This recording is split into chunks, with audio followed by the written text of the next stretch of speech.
Trap House Mob. Welcome everyone. My name is Joshua Morgan, aka the media interviewer, and today I'm joined here by Jada Ferrari. This is the A Dancer's Viewpoint interview. So, it's been ages since I've seen you. I know, so long. It's been a while. So, how you been? I've been good, you know. I've been good. Like, yeah, still dancing, obviously. Still doing your thing? Yeah. That's good, that's good.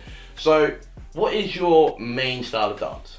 The main style of dance is street dance / hip hop, and yeah, I love them both.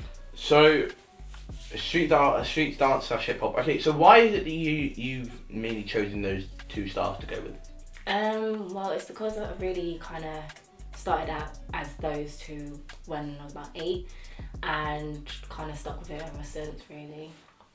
So, you've kind of like decided, oh, I like them, so I'm gonna stick with them. Yeah. Yeah.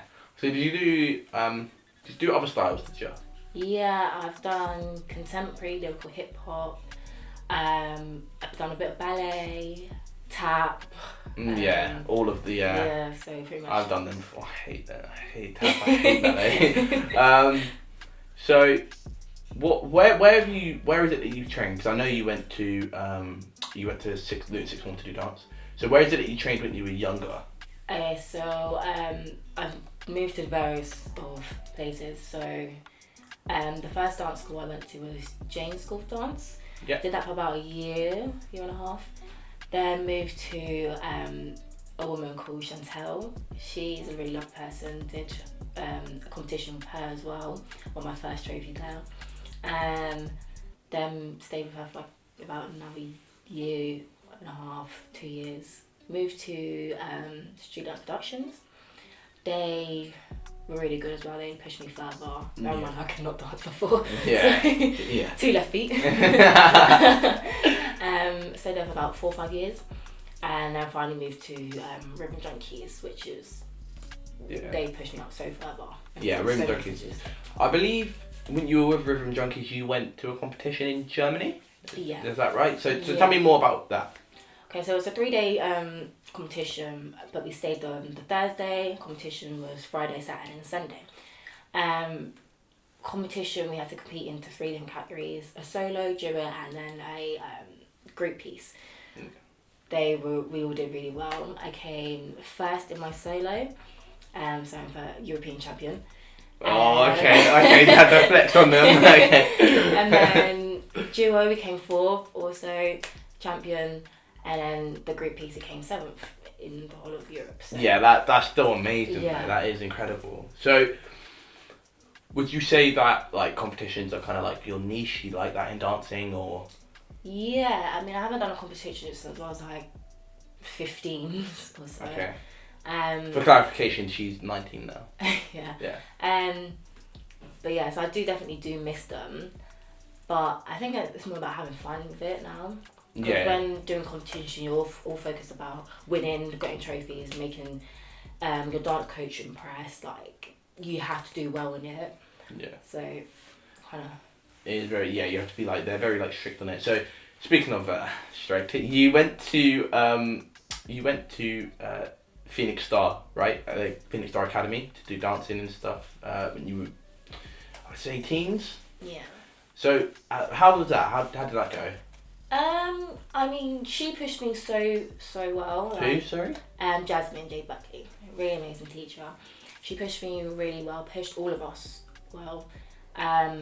Like, we've had opportunities to meet like famous people, meet boxers, be in music videos. Yeah.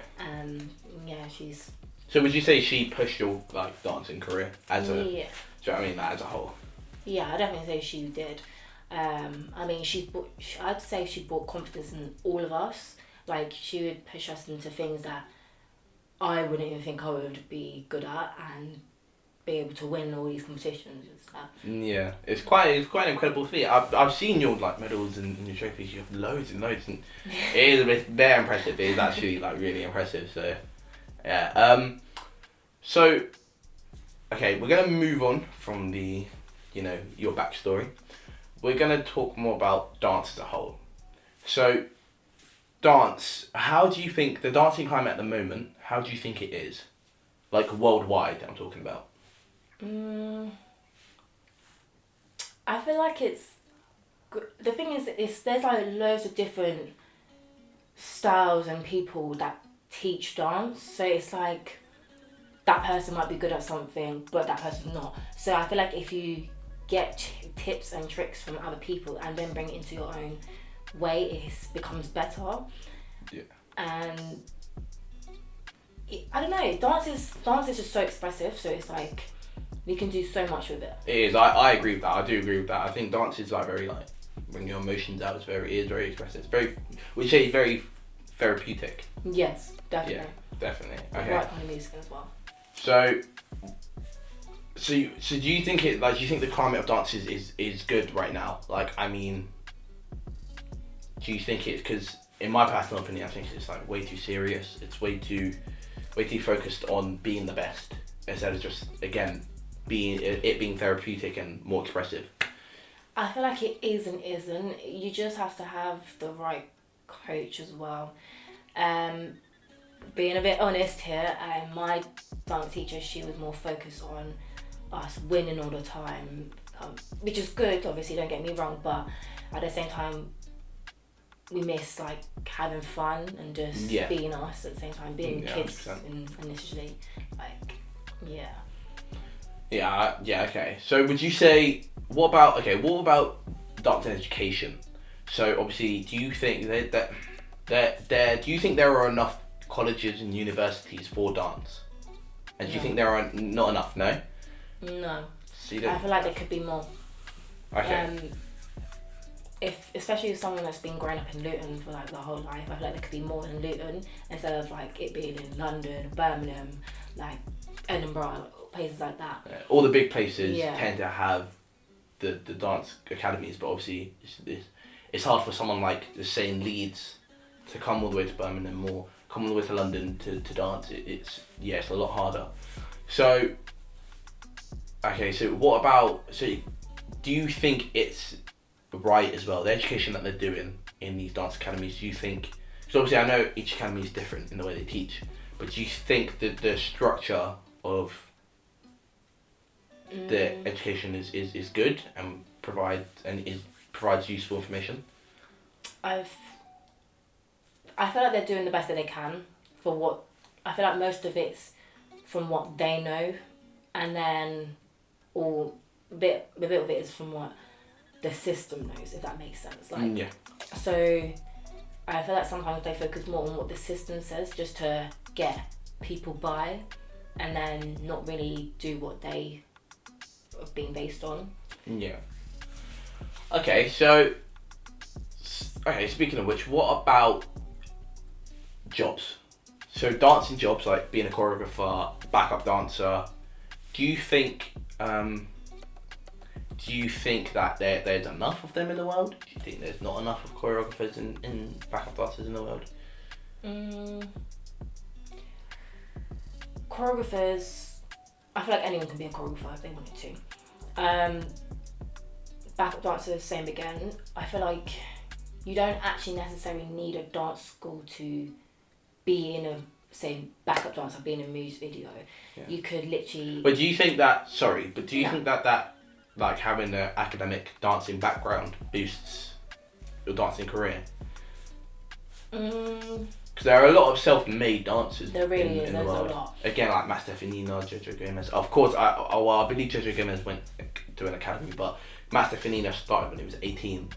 You know, he didn't. That's quite late for a dancer. Yeah, that's quite late for a dancer. There's many dancers now that are young, that start young and then they grow up doing dancing.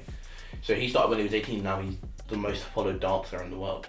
So do you think having an academic background boosts your chances of having a good dancing career? I mean, it can help. Like, for me, I feel like if I didn't have dance, I don't think I would be interested in dance as much, if that makes sense. But I feel like I could still go out and teach people. But I feel like you just need that bit of help so you know the styles you're doing, know the ins and out of dance. If that makes sense. Yeah. It's very. Do you think it's beneficial as well to learn all types of dancing? Because Yeah, I feel like you yeah. definitely need to have like a little bit of a taste of it. Like even if you don't enjoy it, still have a knowledge of it. Because then, say if you couldn't teach commercial, for example, anymore, you could be like, okay, so I know how to do tap. I can teach that for people, or teach street dance for people now. Yeah. Alright, well, thank you so much, Jiv. I appreciate it. Thank you for having me. Yeah. Thank you for having me. Thank you all so much for watching. My name is Joshua Morgan, aka the Media Interviewer. This is Jada Ferrari. See you all next time. Bye.